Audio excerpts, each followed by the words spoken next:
Have you ever watched an eagle soaring through the sky and wondered, what if I could do that? Not inside an airplane, not with a parachute. Just you, stepping outside your home, feeling the wind beneath you, and rising into the open sky. No traffic, no roads, no engines, just freedom. It sounds like the greatest gift imaginable. But would it truly make us happier? Or would we simply bring our human nature into the clouds? Imagine this. One ordinary morning, every person on Earth wakes up with the ability to fly. Children discover it first. They laugh as they glide over their backyards while their parents watch in amazement.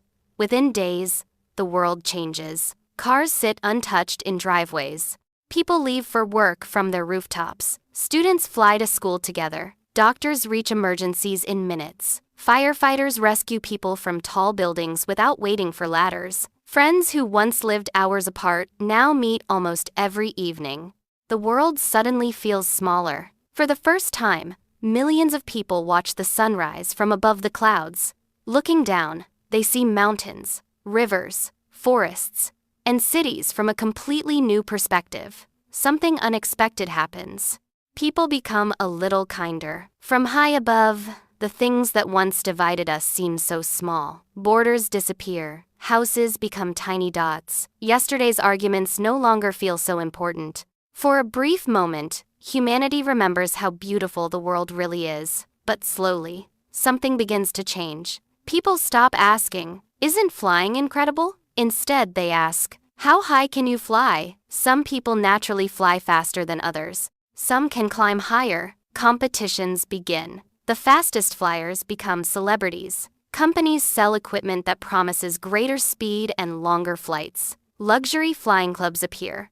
Social media fills with breathtaking aerial videos. And people begin taking dangerous risks just to gain attention. The greatest gift humanity has ever received slowly becomes another competition. Because humans have a remarkable ability to turn almost anything into a race. One evening, a group of young people notices an old man gliding quietly over a peaceful lake. He isn't flying very high. He isn't flying very fast.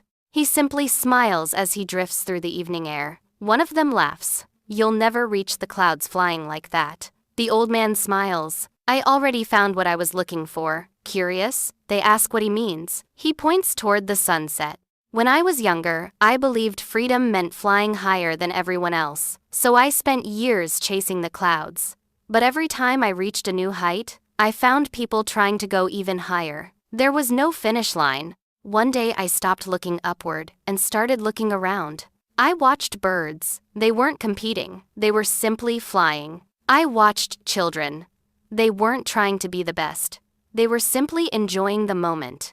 That's when I realized the sky had never given me freedom. It had only shown me that freedom comes from letting go of the need to prove yourself." His words stay with them. Then, a few weeks later, a powerful storm arrives. People caught high above the ground struggle against fierce winds. The strongest flyers are tossed through the air. The fastest cannot outrun the storm. The wealthiest discover that money cannot calm the wind. For the first time since humans learned to fly, no one cares who is the fastest or the highest.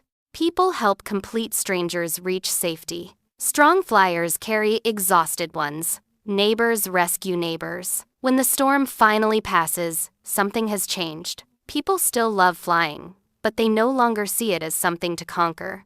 Families take peaceful evening flights together. Friends gather above lakes to watch sunsets. Parents teach their children not how to fly the highest, but how to fly safely, wisely, and with gratitude. Years pass. A new generation grows up in a world where flying is completely normal. Children cannot imagine life without it, and that teaches humanity one final lesson. Even the greatest miracle eventually becomes ordinary. The first flight filled people with wonder. The 1,000th simply became the trip to work. Because happiness has never come from extraordinary abilities. It comes from appreciating what we already have. Then, people begin asking themselves a difficult question. If flying has become ordinary, what else have we stopped appreciating? Fresh air, healthy bodies, a warm meal, a family dinner, a friend's laughter, another sunrise. These had always been miracles too. They had simply become so familiar that no one noticed them anymore. Perhaps that had been the real problem all along. Humans were never unhappy because they couldn't fly. They were unhappy because they kept believing happiness was waiting somewhere else.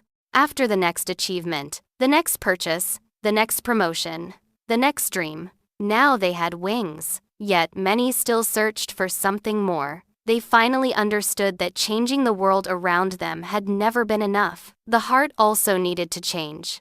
Because no matter how high a person flies, they can never rise above an ungrateful heart. But a grateful person can find joy almost anywhere, even with both feet on the ground. Maybe humans were never meant to fly simply to escape the earth. Maybe the gift was meant to teach them how to see life differently, to slow down, to notice beauty, to spend more time with people they love, to help those who cannot make the journey alone. Because the people who truly rise above others are not the ones who fly the highest. They are the ones who lift others along the way. So let me leave you with one question. If you woke up tomorrow with the ability to fly, how long do you think it would take before you stopped noticing how extraordinary it was? Maybe the greatest lesson isn't about flying at all.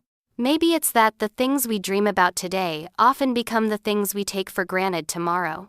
And the secret to a meaningful life isn't finding new miracles. It's learning to see the miracles that are already all around us. If this story made you think, let me know in the comments. What is one ordinary thing in your life that you never want to take for granted? And if you enjoyed this story, don't forget to like, subscribe, and share it with someone who needs a reminder that sometimes the greatest freedom isn't having wings. It's having a grateful heart.